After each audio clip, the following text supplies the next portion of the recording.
छुट्टी का दिन था। तीसरे पहर चाय पीकर गप्पे हाँकने को मास्टर जी के पास जा बैठा।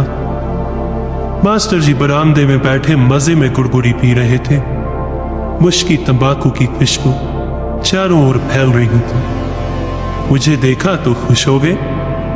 उनका लड़का मैट्रिक में पास हुआ था। उसी दिन नतीजा निकला था। मास्टर जी ने छूटते ही उसकी चर्चा शुरू कर दी।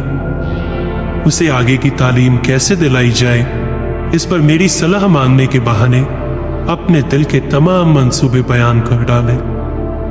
मास्टर जी की इस खुशी में मैंने पूरा योग दिया और यह स्वीकार कर लिया कि उनका लड़का बड़ा योग्य है, प्रतिभाशाली है और उनकी तमाम योजनाओं को बिना मीन मेघ के पास फिर दिया। लीजिए आ गया चंडूल। एकाएक अमजद को सामने देखकर मास्टर जी की भौहों में बल पड़ गई। धीरे से कहा, अब घंटों तक मगज चाटेगा। मैंने देखा एक बूढ़ा मुसलमान था, दुबला पतला, पुरानी शेरवानी पहने, सिर पर दुतल्ली हल्की टोपी, खिचड़ी दाढ़ी और मोटे मोटे काले मूठ। उनके भीतर तंबाकू और पान से बिल्कुल सुरमई रंग के चितकबरे बेतरतीब, टूटे फूटे दांत, पैरों में एक मैला पाजामा। दूर से ही उसने झुककर बार बार सलामी झुकाई। मास्टर जी सिर्फ मुस्कुरा कर रह गए। पास आने पर उसने फिर से झुककर सलाम किया। मास्टर जी ने कहा, कहो अमजद, आखिर तुम्हारा लड़का मैट्रिक में रह गया ना? सुनकर बहुत अफसोस हुआ। रह ही गया हुजूर, मगर अफसोस काहे का। गिरते हैं शहसवार ही मैदान जंग में, वो तिफल क्या गिरेंगे जो घुटनों के बल चले। मियां अमजद ने एक फीकी हंसी हंसी और फिर एक सांस खींचकर अपनी 2 उंगलियों से माथा ठोककर कहा, यह सब तो किस्मत का खेल है हुजूर, मैं आपको इसका जिम्मेदार नहीं ठहरा सकता। हुजूर ने तो वो मेहनत की, वो उर सिखाए जिसका नाम कलेजा निकाल कर रख दिया हुजूर ने। मानता हूं, लेकिन किस्मत, कुछ लड़का भी तो कुंद जहन नहीं। और ये तो देखिए कि जो लड़के उसके पास आकर पढ़ जाते थे, सवालात हल करते थे, वे पास हो, लेकिन ये फेल। अमजद मियाँ एकदम ही हंस दिए, पर तुरंत ही उन्होंने भौहों में बल डालकर कहा, लेकिन हुजूर, मेरे दिल में चोर है। ना ख्वादा हूं तो क्या, जूतियां आप ही लोगों की सीधी करता है। धूप में बाल नहीं सुखाए। कुछ गलती या बेईमानी जरूर हुई है, मेरा दिल कहता है हुजूर। मास्टर साहब ने उसकी ओर देखते हुए कहा, गलती और बेईमानी कैसे भाई? हुजूर, सब जगह चोर बाजार का जोर है। ऐसे की मार से बड़े बड़े नालायक पास हो जाते हैं। सरकार, गरीब की तो सब जगह मौत है। अमजद कहता था उसने पर्चे अच्छे किए हैं, क्या उनकी फिर से जांच नहीं हो सकती? मैं फीस दाखिल कर दूंगा, मैं रियायत नहीं चाहता हूं हुजूर।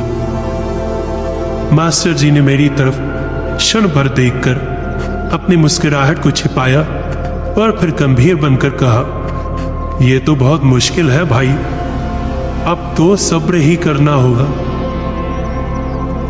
तो फिर मैं सब्र ही कर लूंगा हुजूर, मैंने तो तमाम उम्र सब्र ही किया है। जब अहमद की मां मरी तब मैंने सब्र किया। बहुतों ने कहा निकाह कर लो, एक से एक बढ़कर पैगाम आए, मगर मैंने सोचा जो मेरी इस कदर दिलजोई करती थी वो असमत वाली बीवी ही ना रही तो निकाह करके क्या करूंगा। खुदा उसे जन्नत बख्शे। उसने मुझे 5 बेटे दिए। रहीम को मेरी गोद में देकर वो चली गई। मैंने उस पाक परवरदिगार का शुक्रिया अदा किया और कहा, ऐ खुदा, तेरी रहमत बड़ी है। बीवी चली गई तो माँ और बाप दोनों बनकर बच्चों को पालूंगा। सो हुजूर, मैंने इस तरह छोटे छोटे यतीम बच्चों को पाला जैसे चिड़ियां चुग्गा दे देकर बच्चों की परवरिश करती हैं। मैंने कभी उन्हें ये महसूस होने नहीं दिया कि वे यतीम हैं और उनकी माँ मर गई हूं। बूढ़ी अमजद के मोटे मोटे होठ कांपने लगे और उसकी चुंधी आंखें गीली हो गई, पर वो कहता ही गया, हुजूर, जब मेरी कसाले ही कमाई से हमीद मियाँ पढ़ लिख कर पास हुए और बड़े साहब ने खुश होकर उन पर रहमत बख्शी, अपनी ही मातहती में 40 की नौकरी फट से दे दी, तब मैंने हौसला करके उसकी शादी भी लखनऊ के एक मातबर घराने में कर दी। अल्लाह का फजल हुजूर, बीबी उसे वो मिली कि क्या कहूं। उम्मीद थी अब आराम से रोटियां खाने को मिलेंगी, हमीद और उसकी बीवी इन यतीम बच्चों को पाल लेंगे, मुझे छुट्टी मिलेगी। मगर नहीं, खुदा को कहाँ मंजूर था कि इस गुलाम को आराम मिले। सो हमीद मियाँ बीवी को लेकर दूसरे ही महीने अलग हो गए। 1 महीने की तनख्वाह भी मेरी हथेली पर ना रखी। खून का घूंट पीकर रह गया हुजूर, मगर मैंने हिम्मत ना हारी। बच्चों को छाती से लगाकर अल्लाह ताला का शुक्रिया अदा किया और रशीद मियाँ को जी जान से पढ़ाना शुरू कर दिया। उन दिनों रशीद 8वीं में था, पास कर 9वीं में आया तो रिश्ते आने लगे। एक ही ज़हीम था हुजूर, और शक्ल सूरत से तो बिल्कुल नवाब ज्यादा लगता था। मगर अफसोस 2 दिन में मौत ने अपना हाथ साफ कर दिया। दिल के अरमान दिल ही में रह गए, खुदा उसे जन्नत दे। रशीद दिल पर दाग दे गया। बहुत आंसू बहाए हुजूर, आंखें भी जाती रही, पर रशीद मियाँ जो गए सो गए। लाचार सब्र किया, हिम्मत बांधी और अपनी तमाम उम्मीदें बशीर पर बांधी। आपकी दुआ से गरीब हूं, महज दफ्तरी, मगर किस्मत का धनी हूं। औलाद जो मैंने पाई वो किसी नवाब को नसीब होना मुश्किल ही नहीं, मुमकिन नहीं है। बशीर बहुत ज़हीन था, हर साल डबल इम्तिहान पास करता गया। वो दिन भी आया जब उसने शान से मैट्रिक पास किया और फौरन ही हमीद के दफ्तर में नौकरी लग गई। शादी भी अगले साल हो गई। उस वक्त हुजूर गुलाम ने दरी खोल कर खर्च किया। बड़े घर की बेटी थी। आप जानते हैं हुजूर, गरीब हूं मगर इज्जत रखता हूं। बड़े बड़े हाकिम हुक्काम दावत में आए। हुजूर ने भी तो इस गुलाम की इज्जत बढ़ाई थी। वाह, कैसा खुशी का दिन था। पर हुजूर, उसी दिन वो खुशी भी खत्म हो गई। बशीर ने भी भाई का रास्ता अख्तियार किया और बूढ़े बाप और यतीम भाइयों को छोड़कर बीवी को लेकर अलहदा हो लिया। अब्बा जैसी कोई चीज ही नहीं है, सब कुछ बीवी है। माना कि जवानी दीवानी होती है, मगर हुजूर, मैं भी अपने बाप का बेटा था। अब्बा जब तक रहे कभी बीबी की शक्ल दिन में नहीं देखी, हालांकि वो 3 बच्चों की माँ हो चुकी थी। तनख्वाह जो पाता था अब्बा के हाथ में रखता था। मुझे बस 2 रोटियों से मतलब था।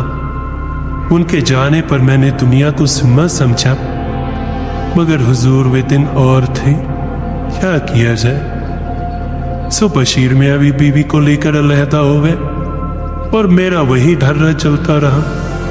दोनों वक्त पकाता, बच्चों को खिलाता और दफ्तर का रास्ता नापता। हाँ, हफ्ते में 2 बार बशीर और हमीद के घर हो आता हूँ। उनके बच्चों को 2 घड़ी खिला आता हूँ। ना माने वे, पर हूँ तो उनका अब्बा। बच्चे बड़े सुशील हैं, देखते हैं तो किरदारी मार कर लिपट जाते हैं। खून का जोश है हुजूर, आप देख लेना, ये बच्चे एक दिन इस बूढ़े का नाम रोशन करेंगे।